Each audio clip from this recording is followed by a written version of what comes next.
November 1943. In the midst of the war, the Tehran Conference, the first face-to-face meeting of the Big Three, Roosevelt, Churchill, and Stalin. This conference and those to follow will decide the course of history for years to come. Some of Roosevelt's advisors warn him that Stalin is a cynical and dangerous ally. But Roosevelt says, "I just have a hunch that Stalin is not that kind of man. If I give him everything I can and ask nothing from him in return, he will work with me for world peace and democracy." The three leaders agree that British and American forces will undertake a full-scale invasion of France, a second front, to take the pressure off the embattled Red Armies. And Stalin wins another point.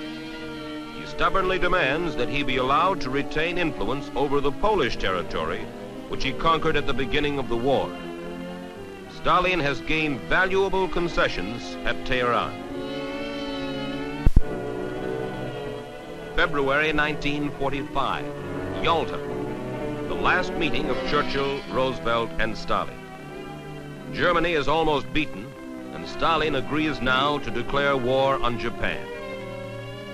During the conference, he declares, "I want to drink to our alliance.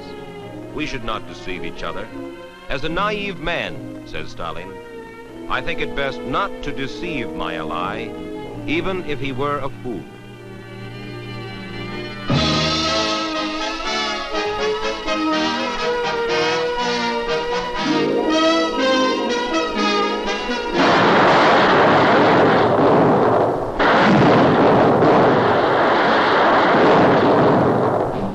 May 1945.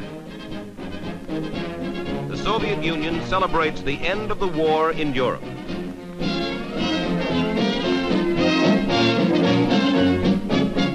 One of the celebrators is Stalin's son, Vasily, an Air Force general. In spite of the mysterious circumstances of his mother's death years before, Vasily remains close to his father.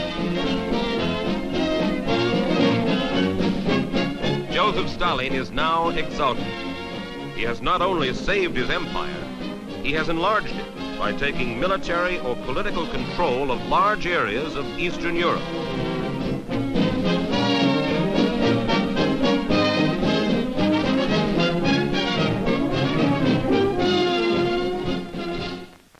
July 1945, the Potsdam meeting.